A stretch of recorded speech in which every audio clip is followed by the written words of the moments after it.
आपका पहला सवाल है, रूसी क्रांति के समय वहाँ का शासक कौन था। रूसी क्रांति के समय वहाँ का शासक कौन था। तो रूसी क्रांति के समय वहाँ का शासक जार निकोलस द्वितीय था। ऑप्शन नंबर बी इसका करेक्ट आंसर है। चलिए अगला सवाल देखते हैं। 2 नंबर सवाल है, ब्लैक होल की जानकारी सर्वप्रथम किसके द्वारा दी गई थी। ब्लैक होल की जानकारी सर्वप्रथम किसके द्वारा दी गई थी। ऑप्शन है मेघनाथ साहनी, एस चंद्रशेखर ने, आइंस्टाइन ने, कोपरनिकस ने। तो ब्लैक होल की जानकारी सर्वप्रथम एक भारतीय साइंटिस्ट के द्वारा दी गई थी और वो कौन है, S Chandrasekhar. Option number B इसका करेक्ट आंसर है। आप लोग इस सवाल को याद रखिएगा, एग्जाम में बार बार पूछता है। 3 नंबर सवाल है, किस शहर में अशोक के शिलालेख नहीं है। किस शहर में अशोक के शिलालेख नहीं है। ऑप्शन है ए गिरनार, बी पाटलिपुत्र, सी टोपरा, डी कंधार। तो अशोक के शिलालेख पाटलिपुत्र शहर में नहीं है, बाकी ये तीनों जगह है। तो ऑप्शन नंबर बी इसका करेक्ट आंसर हो जाएगा, पाटलिपुत्र में नहीं है। 4 नंबर सवाल है, महाराष्ट्र में आर्य महिला समाज की स्थापना किसने की। महाराष्ट्र में आर्य महिला समाज की स्थापना किसने की। ऑप्शन है राजा राम मोहन राय, सरोजनी नायडू, सिस्टर निवेदिता, पंडित रामाबाई। तो महाराष्ट्र में आर्य समाज की स्थापना पंडित रामाबाई के द्वारा की गई थी। ऑप्शन नंबर डी इसका सही जवाब है। 5 नंबर सवाल है, भारतीय कृषि अनुसंधान संस्थान कहाँ स्थित है। भारतीय कृषि अनुसंधान संस्थान कहाँ स्थित है। ऑप्शन है करनाल में, नई दिल्ली में, कोयम्बटूर में, लखनऊ में। तो भारतीय कृषि अनुसंधान संस्थान नई दिल्ली में स्थित है। ऑप्शन नंबर बी इसका करेक्ट आंसर है। 6 नंबर सवाल है, आदि मानव द्वारा सर्वप्रथम किस धातु का प्रयोग किया जाता था। यानी जो आदि मानव थे उनके द्वारा सर्वप्रथम किस धातु का प्रयोग किया गया या किया जाता था।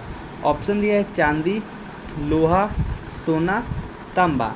तो जो आदि मानव थे उनके द्वारा सर्वप्रथम तांबा एक धातु है जिनका प्रयोग किया जाता था। ऑप्शन नंबर डी इसका करेक्ट आंसर है। बाकी ये तीनों धातु से वे लोग अनजान थे। चलिए अगला सवाल लेते हैं। 7 नंबर सवाल है, प्रसिद्ध कांस्य नर्तकी किस स्थान से प्राप्त हुई। प्रसिद्ध कांस्य नर्तकी किस स्थान से प्राप्त हुई। ऑप्शन दिया है कालीबंगा से, हड़प्पा से, मोहनजोदारो से, लोथल से। तो जो प्रसिद्ध कांस्य नर्तकी थी वह मोहनजोदारो से प्राप्त हुई थी। ऑप्शन नंबर सी इसका सही जवाब है। 8 नंबर सवाल है, बिग बैंग सिद्धांत निम्न में से किसके उद्भव की व्याख्या करता है। जो बिग बैंग सिद्धांत है वह निम्न में से किसके उद्भव की व्याख्या करता है। ऑप्शन दिया है महासागर, हिमयुग, ब्रह्मांड, स्तनधारी जीव। तो जो बिग बैंग सिद्धांत है वह निम्न में से ब्रह्मांड की उत्पत्ति की व्याख्या करता है। ऑप्शन नंबर सी इसका करेक्ट आंसर है। 9 नंबर सवाल है, मानव शरीर की सबसे मजबूत हड्डी कौन सी होती है। मानव शरीर की सबसे मजबूत हड्डी कौन सी होती है। ऑप्शन है हाथ की, गले की, जांघ की, रीढ़ की। तो मानव शरीर की सबसे मजबूत जो हड्डी होती है वो जांघ की हड्डियाँ होती है।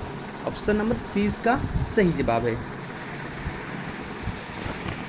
10 नंबर सवाल है, सौर सेल में प्रयुक्त किए जाने वाला मुख्य पदार्थ कौन सा है। सौर सेल में प्रयुक्त किए जाने वाला मुख्य पदार्थ कौन सा है। ऑप्शन है सिलिकॉन, चांदी, sodium, carbon.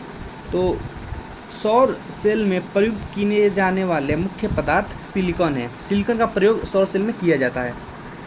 Option number A इसका करेक्ट आंसर है। 11 नंबर सवाल है, सबसे लंबी मानव कोशिका कौन सी है। सबसे लंबी मानव कोशिका कौन सी है। ऑप्शन है पेशी कोशिका, तंत्रिका कोशिका, त्वचा कोशिका, उपकला कोशिका।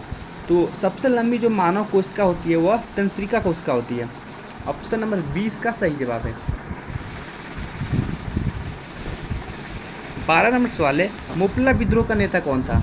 मोपला विद्रोह का नेता कौन था? ऑप्शन है मुस्लियार, टिट्टू मीर, मीर अली, सैयद अली। मोपला विद्रोह का नेता मुस्लियार था। ऑप्शन नंबर ए इसका करेक्ट आंसर है। 13 नंबर सवाल है, भारत के पहले उपग्रह का नाम क्या है? भारत के जो पहले यानी प्रथम उपग्रह था उनका नाम क्या है? ऑप्शन है भास्कर, रोहिणी, आर्यभट्ट, एप्पल। तो भारत की जो पहले उपग्रह था उसका नाम आर्यभट्ट था। ऑप्शन नंबर सी इसका करेक्ट आंसर है। अगला सवाल है आपका, कर्क रेखा भारत के कितने राज्यों से होकर गुजरती है? ये आपका VVI क्वेश्चन है, एग्जाम में पूछता है, आपको इसे याद कर लेना है। कर्क रेखा भारत के कितने राज्यों से होकर गुजरती है? ऑप्शन है A 5, B 6, C 8, D 9। जो कर्क रेखा है वो भारत के कुल 8 राज्यों से होकर गुजरती है। ऑप्शन नंबर सी इसका करेक्ट आंसर है। 15 नंबर सवाल है, किस भारतीय राज्य की समुद्री तटीय सीमा सबसे छोटी है? किस भारतीय राज्य की समुद्र तटीय सीमा सबसे छोटी है? ऑप्शन है गोवा, केरल, उड़ीसा, पश्चिम बंगाल। तो इनमें से जो गोवा एक राज्य है, इस राज्य की समुद्र तटीय सीमा बाकी राज्यों की तुलना में सबसे छोटी है। तो ऑप्शन नंबर ए इसका करेक्ट आंसर है। 16 नंबर सवाल है, ह्वेनसांग भारत के किस विश्वविद्यालय में 6 वर्षों तक पठन पाठन किया था?